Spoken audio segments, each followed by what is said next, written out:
ശ്രീമദ് വാൽമീകി രാമായണം ബാലകാണ്ഡം സർഗം 73 ശ്ലോകങ്ങൾ 17 മുതൽ 22 കൂടിയത്. ഹരേ രാമ രാമ രാമ ഹരേ ഹരേ, ഹരേ കൃഷ്ണ കൃഷ്ണ കൃഷ്ണ ഹരേ ഹരേ. ശ്ലോകം 17.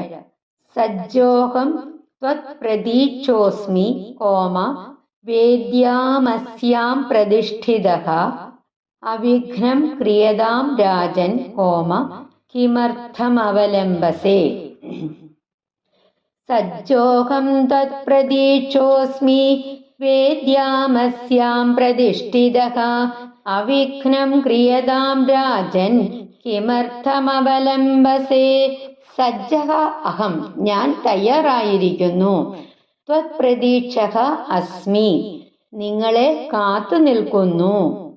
വേദ്യാം അസ്യാം, ഈ വിവാഹവേദിയിൽ പ്രതിഷ്ഠിതഃ, നിലകൊണ്ടുകൊണ്ട് അവിഘ്നം, വിഘ്നങ്ങളൊന്നുമില്ലാതെ ക്രിയതാം, നടത്തപ്പെടട്ടെ. രാജൻ, രാജാവേ. കിം അർത്ഥം, എന്തിനാണ്. അവലംബസേ, താമസിക്കുന്നത്, വൈകിക്കുന്നത്. അതായത്, അല്ലയോ രാജാവേ, ഞാൻ ഈ വിവാഹവേദിയിൽ എല്ലാം ഒരുക്കി നിങ്ങളെ കാത്തു നിൽക്കുകയാണ്. വിവാഹകർമ്മം യാതൊരു വിഘ്നവും കൂടാതെ നടത്തപ്പെടട്ടെ. എന്തിനാണ് താമസം?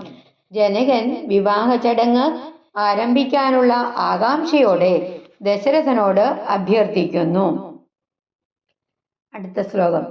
തത് വാക്യം ജനകേനോക്തം കോമ ശ്രുത്വാ ദശരഥസ്തദാ പ്രവേശയാമാസ സുതാൻ കോമ സർവാൻ ഋഷിഗണാനപി. തദ്വാക്യം ജനകേനോക്തം ശ്രുത്വാ ദശരഥസ്തദാ പ്രവേശയാമാസ സുതാൻ സർവാൻ ഋഷിഗണാനപി. തത് വാക്യം, ആ വാക്കുകൾ, ജനകേന ഉക്തം, ജനകൻ പറഞ്ഞത്, ശ്രുത്വാ, കേട്ട ശേഷം, ദശരഥഃ, ദശരഥൻ, തഥാ, അപ്പോൾ, പ്രവേശയാമാസ, അകത്തേക്ക് പ്രവേശിപ്പിച്ചു, സുതാൻ, പുത്രന്മാരെ, സർവാൻ, എല്ലാവരെയും, ഋഷിഗണാൻ അഭി, മുനിമാരെയും. ജനകൻ പറഞ്ഞ വാക്കുകൾ കേട്ട ദശരഥൻ തന്റെ പുത്രന്മാരെയും സകല മുനിമാരെയും വിവാഹ മണ്ഡപത്തിലേക്ക് പ്രവേശിപ്പിച്ചു. വിവാഹ ചടങ്ങിനുള്ള പ്രധാന വ്യക്തികളെല്ലാം മണ്ഡപത്തിലേക്ക് എത്തുന്നു. തതോ രാജാ വിദേഹാനാം വസിഷ്ഠമിദമബ്രവീത് കാരയസ്വ ഋഷേ സമ്യക് കോമ ഋഷിഭിഃ സഹ ധാർമ്മികൈഃ. തതോ രാജാ വിദേഹാനാം കോമ, തതോ രാജാ വിദേഹാനാം വസിഷ്ഠമിദമബ്രവീത് കാരയസ്വ ഋഷേ സമ്യക് ഋഷിഭിഃ സഹ ധാർമ്മികൈഃ രാമസ്യ ലോകരാമസ്യ കോമ ക്രിയാം വൈവാഹികം പ്രഭോ. തതഃ, തുടർന്ന്, രാജാ വിദേഹാനാം, വിദേഹ രാജാവായ ജനകൻ, വസിഷ്ഠം, വസിഷ്ഠ മഹർഷിയെ, ഇദം അബ്രവീത്, ഇങ്ങനെ പറഞ്ഞു, കാരയസ്വ, നടത്തി കൊടുക്കുക, ഋഷേ, മഹർഷേ, സമ്യക്, ശാസ്ത്രീയമായിട്ട്, ശരിയായ രീതിയിൽ, ഋഷിഭിഹി സദാ, മറ്റു മുനിമാരോടൊപ്പം, ധാർമ്മികൈഹി, ധാർമ്മികരായ,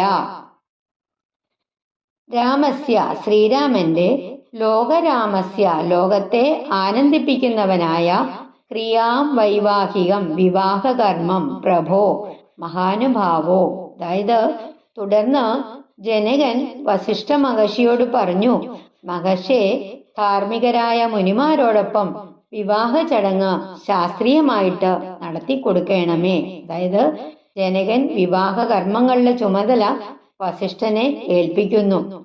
ലോകത്തിന് ആനന്ദം നൽകുന്ന ശ്രീരാമന്റെ വിവാഹ ചടങ്ങ് നടത്തി കൊടുക്കണമേ. ശ്രീരാമന്റെ മഹത്വം ജനകൻ ഇവിടെ സൂചിപ്പിക്കുന്നു. അടുത്ത ശ്ലോകം.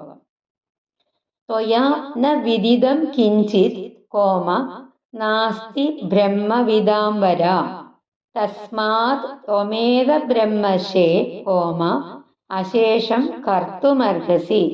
ത്വയാ ന വിദിതം കിഞ്ചിത് നാസ്തി ബ്രഹ്മവിദാം വര തസ്മാത് ത്വമേവ ബ്രഹ്മശേ അശേഷം കർത്തുമർഹസി. ത്വയാ നിങ്ങളാൽ, ന വിദിതം കിഞ്ചിത് അറിയാത്തത് ഒന്നുമില്ല, നാസ്തി ഇല്ല, ബ്രഹ്മവിദാം വര വേദജ്ഞരിൽ ശ്രേഷ്ഠനായവനെ, തസ്മാത് അതുകൊണ്ട്, ത്വം ഏവ നിങ്ങൾ തന്നെയാണ്, ബ്രഹ്മഷേ അശേഷം എല്ലാം, കർത്തുമർഹസി നിർവഹിക്കാൻ യോഗ്യൻ, ബ്രഹ്മഷേ നിങ്ങൾ തന്നെയാണ് ഈ കാര്യങ്ങളൊക്കെ നിർവഹിക്കാൻ യോഗ്യൻ. വേദജ്ഞരില് ശ്രേഷ്ഠനായ നിങ്ങൾക്ക് അറിയാത്തതായിട്ട് ഒന്നുമില്ല. അതുകൊണ്ട് ബ്രഹ്മഷേ എല്ലാ വിവാഹ ചടങ്ങുകളും നിങ്ങൾ തന്നെയാണ് നിർവഹിക്കേണ്ടത്. വസിഷ്ഠന്റെ വേദജ്ഞാനത്തിലും ആത്മീയാധികാര്യത്തിലും ജനകൻ പൂർണ്ണ വിശ്വാസം പ്രകടിപ്പിക്കുന്നു. അടുത്ത ശ്ലോകം. തഥേത്യുക്ത്വാതു ജനകം ഹോമ വസിഷ്ഠോ ഭഗവാൻ ഋഷിഃ വിശ്വാമിത്രം പുരസ്കൃത്യ ശതാനന്ദം ച ധാർമ്മികം. തഥേത്യുക്ത്വാതു ജനകം വസിഷ്ഠോ ഭഗവാൻ ഋഷിഃ വിശ്വാമിത്രം പുരസ്കൃത്യ ശതാനന്ദം ച ധാർമ്മികം. തഥാ ഇതി ഉക്ത്വ അങ്ങനെ തന്നെ ആകട്ടെ എന്ന് പറഞ്ഞു ജനകം ജനകനോട്. വസിഷ്ഠഃ വസിഷ്ഠൻ, ഭഗവാൻ ഋഷിഃ മഹർഷി, വിശ്വാമിത്രം പുരസ്കൃത്യ വിശ്വാമിത്രനെ മുൻനിർത്തി, ശതാനന്ദം ശതാനന്ദനെയും ധാർമ്മികം ധാർമ്മികനായ, അതായത് അങ്ങനെ ജനകനോട് പറഞ്ഞ ശേഷം വസിഷ്ഠ മഹർഷി വിശ്വാമിത്രനെയും ധാർമ്മികനായ ശതാനന്ദനെയും കൂട്ടിക്കൊണ്ട് മുന്നോട്ട് നടന്നു. മഹർഷിമാർ ചേർന്ന് വിവാഹ ചടങ്ങുകളുടെ ഒരുക്കങ്ങൾ ആരംഭിക്കുന്നു. അടുത്ത ശ്ലോകം. പ്രഭാമധ്യേതു വിധിവത് ഹോമ വേദിം കൃത്വാ മഹാതപാഃ അലഞ്ചകാര താം വേദിം ഹോമ ഗന്ധപുഷ്പൈ സമന്തതഃ. പ്രഭാമധ്യേതു വിധിവത് വേദിം കൃത്വാ മഹാതപാഃ അലഞ്ചകാര താം വേദിം ഗന്ധപുഷ്പൈ സമന്തതഃ. പ്രഭാമധ്യേ മണ്ഡപത്തിന്റെ നടുവില്, വിധിവത് ശാസ്ത്രീയമായി, വേദിം കൃത്വാ യാഗവേദി നിർമ്മിച്ച്, മഹാതപാഃ മഹാതപസ്യായ വസിഷ്ഠൻ, അലഞ്ചകാര അലങ്കരിച്ചു, താം വേദിം ആ വേദിയെ, ഗന്ധപുഷ്പൈഹി സുഗന്ധദ്രവ്യങ്ങളും പൂക്കളും കൊണ്ട്, സമന്തതഃ ചുറ്റുമെങ്ങും. മണ്ഡപത്തിന്റെ നടുവില് ശാസ്ത്രീയമായിട്ട് യാഗവേദി നിർമ്മിച്ച് മഹാതപസ്യായ വസിഷ്ഠൻ അതിനെ സുഗന്ധ വസ്തുക്കളും പൂക്കളും കൊണ്ട് അലങ്കരിച്ചു. വിവാഹത്തിനുള്ള വൈദിക വേദി ഭംഗിയായി ഒരുക്കപ്പെടുന്നു. സീതാരാമ വിവാഹത്തിനുള്ള എല്ലാ ഒരുക്കങ്ങളും പൂർത്തിയായി. ജനകൻ വിവാഹം ആരംഭിക്കണമെന്ന് ദശരഥനോട് അഭ്യർത്ഥിക്കുന്നു. ദശരഥൻ പുത്രന്മാരെയും മുനിമാരെയും ഒക്കെ മണ്ഡപത്തിലേക്ക് കൊണ്ടുവരുന്നു. തുടർന്ന് ജനകൻ വസിഷ്ഠനെ മുഖ്യ കർമാധികാരിയായിട്ട് നിയമിക്കുന്നു.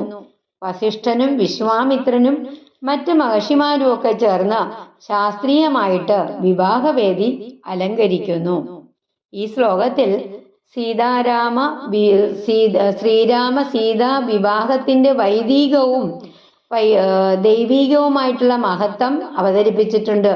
ജനകന്റെ വിനയം, ദശരഥന്റെ ആദരവ്, വസിഷ്ഠന്റെ വേദജ്ഞാനം, വിശ്വാമിത്ര മഹർഷിയുടെ സാന്നിധ്യം, ശാസ്ത്രീയമായിട്ട് ഒരുക്കുന്ന ഒരു വിവാഹവേദി, ഇതെല്ലാം ചേർന്ന് ഈ വിവാഹം ഒരു രാജകീയ ചടങ്ങ് മാത്രമല്ല, പിന്നെയോ ധർമ്മത്തിന്റെയും ദൈവിക സംസ്കാരത്തിന്റെയും ഒരു മഹോത്സവമാണെന്നാണ് കാണിച്ചിരിക്കുന്നത്.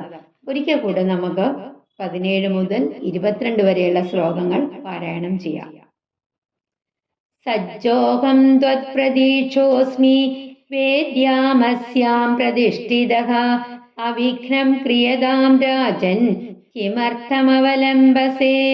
തദ്വാക്യം ജനകേനോക്തം ശ്രുത്വാ ദശരഥസ്തദാ പ്രവേശയാമാസ സുതാൻ സർവാൻ ഋഷിഗണാനപി തതോ രാജാവിദേഹാനാം വസിഷ്ഠമിതമബ്രവീത് कारयस्व ऋषे सम्यक् ऋषिभिः सह धार्मिकैः रामस्य लोकरामस्य क्रियां वैवाहिकं प्रभो त्वया न विदितं किञ्चित् नास्ति ब्रह्मविदाम्बरा तस्मात् त्वमेव ब्रह्मशे അശേഷം കർത്തുമർഹസി. 19ാമത്തെ ശ്ലോകം ഒരിക്കൽ കൂടി വായിക്കാം. തതോ രാജാവിദേഹാനാം വസിഷ്ഠമിതമബ്രവീത് कारयस्व ऋषे सम्यक् ऋषिभिः सह धार्मिकैः रामस्य लोकरामस्य क्रियां वैवाहिकं प्रभो त्वया न विदितं किञ्चित् नास्ति ब्रह्मविदाम्बरा तस्मात् त्वमेव ब्रह्मशे अशेषं कर्तुमर्हसि. तथेत्युक्त्वा तु जनकं वसिष्ठो भगवान् ऋषिः विश्वामित्रं पुरस्कृत्य शतानन्तं च धार्मिकं प्रभामध्ये तु विधिवत् वेदिं कृत्वा महातपाः अलञ्जकार तां वेदिं गन्धपुष्पैः समन्दतः. हरे राम राम राम हरे हरे हरे कृष्ण कृष्ण कृष्ण हरे हरे. ശ്രീ ഗുരുവായൂരപ്പാ ശരണം.